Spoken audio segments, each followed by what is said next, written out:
afternoon. My name is Brady Henderson, and this is the Menorah podcast ministry. I serve as a senior pastor here at First Baptist Church of Gaston, and I'm here with Brother Al. Brother Al, say hey to him. How we doing, guys?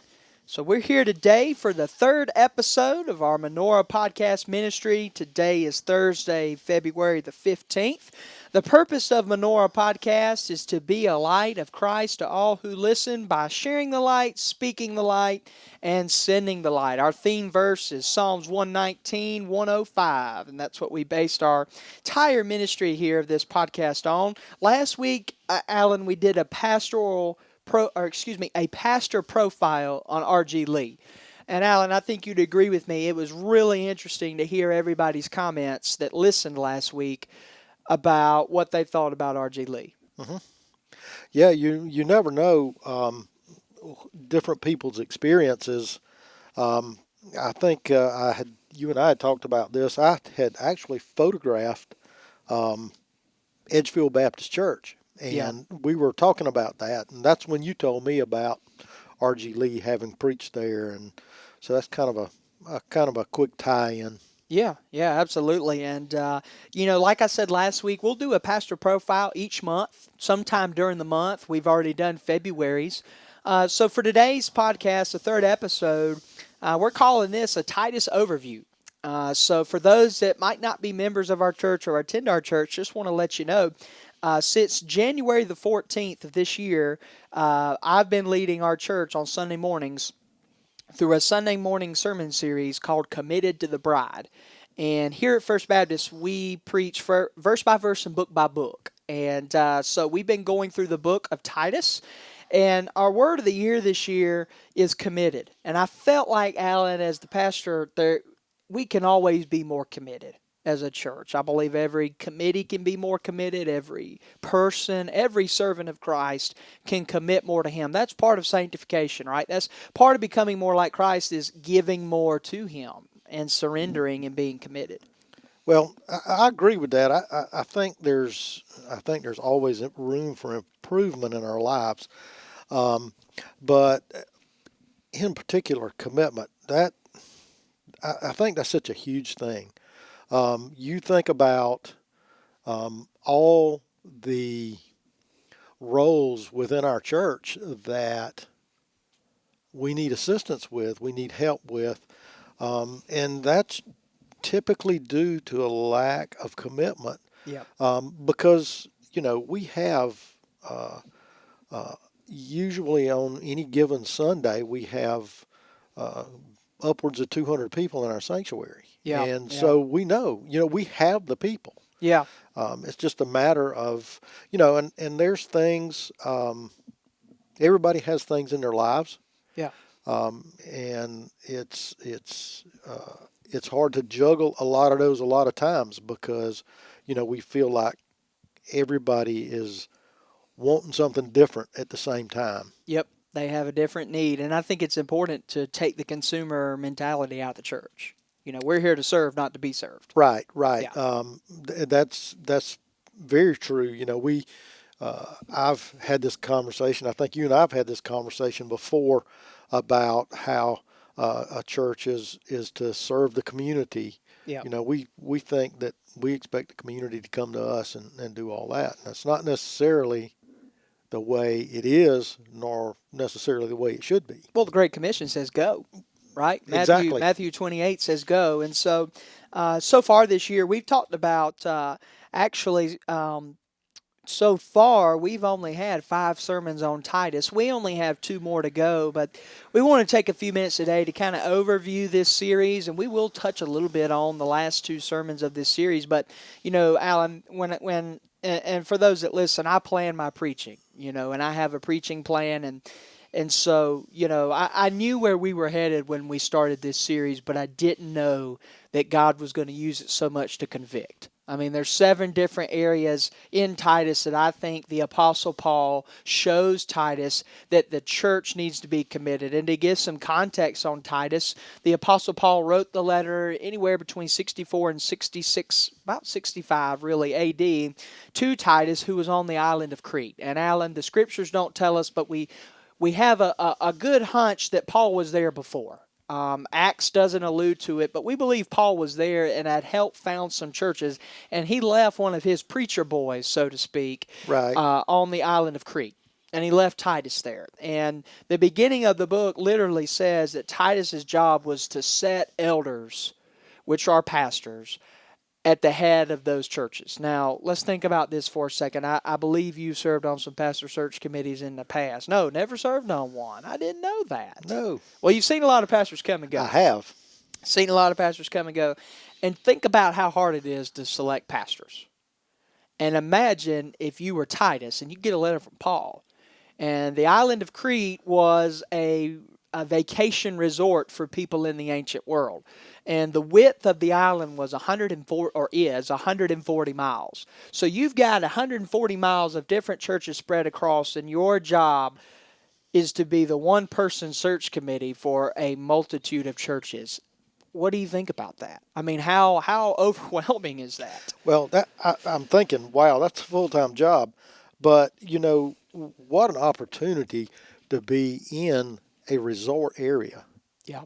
That would be like us sending missionaries to Bermuda or Yeah. other Jamaica, tropical islands. Yeah, it's you would think that you would have, and he may have had countless volunteers, Yeah. but just because you volunteer don't necessarily mean you're called. Exactly. Big difference. Yep.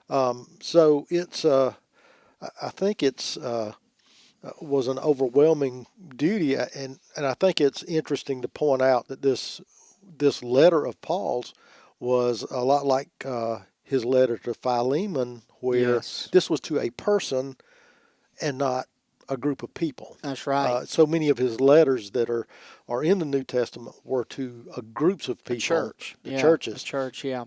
So this was to an individual, and so yeah, I think he probably had his hands full. Oh, absolutely. And that's what makes it a pastoral epistle. I'm glad you mentioned Philemon. In the fall of 2022, our church went through the book of Philemon.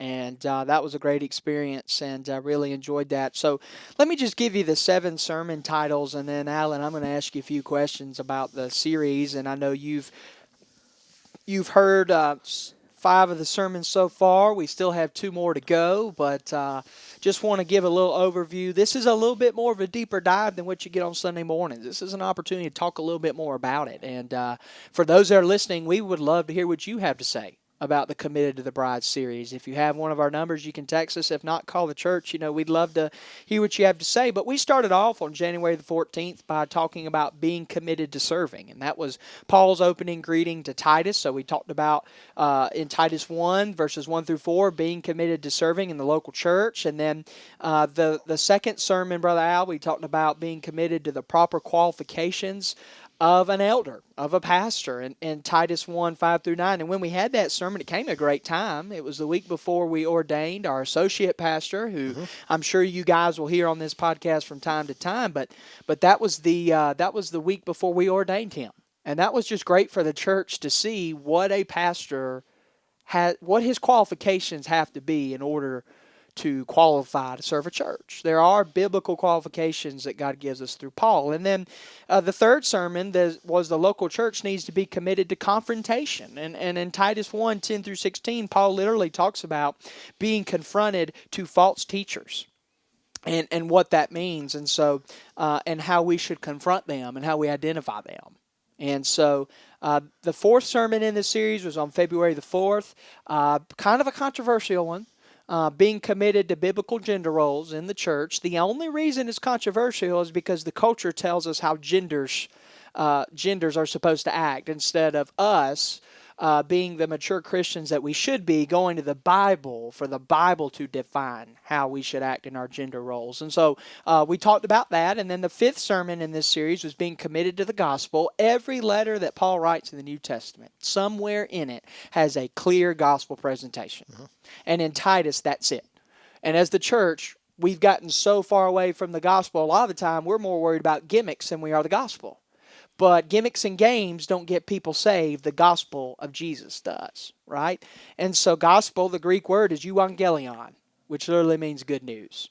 And then the sixth sermon was being committed to spirit-led, or excuse me, that's coming this Sunday, committed to spirit-led living. I'm not going to tell you a lot about that. I'm going to let you come this Sunday or watch online. That's in Titus 3, verses 1 through 8. And then not this Sunday, but the next, we will have a sermon entitled Committed to Church Discipline, as we look at Titus 3, 9 through 15. So, Alan, for the last few minutes of our podcast, you've heard these, most of these. You've studied Titus. You've read Titus. I just want to get your thoughts on the book, but I also want to ask you, what has been the most impactful either sermon or sermons to you in this text that we've studied, and how has God used our study of Titus in your walk?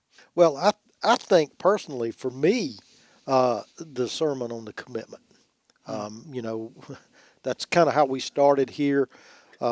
And I think not just, well, I'm more committed than other people because my plate's full and we still have these openings, but more so to the point of, is this your best?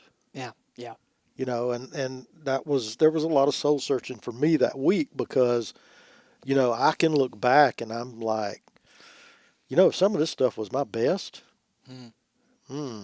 Yeah, and clearly it's not. yeah. And that's why, you know, earlier I said I thought there was always room for improvement. And I do. The one thing that I know is my life and experiences. And so I was talking with somebody, and it slips my mind who, but we were talking about my dad. My dad believed in giving his best to the Lord. Amen. And for him, part of his best was wearing a suit and tie every Sunday, every time he came in church. Yep.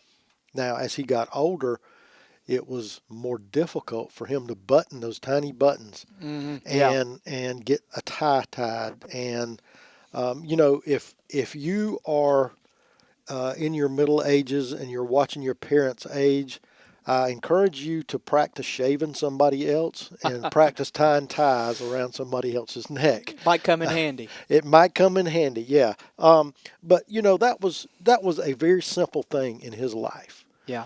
He did from time to time wear different shirts, pullovers or sweaters, but he was very uncomfortable. So yeah, I think, you know, not just thinking about your commitment, but thinking about how well you do things, how you follow through.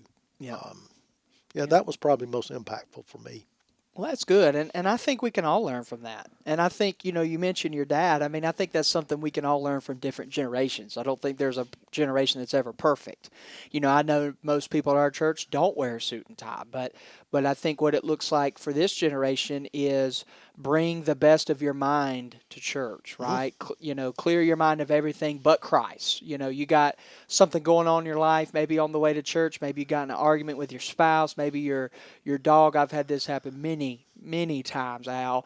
Maybe your dog decides to throw up right when you've got to go to church and you're already running late, right? I mean, you know, anything like that. And so putting all that aside and coming to worship and say, look, I'm getting ready to go to the mission field this week, and I can't pour out from an empty glass.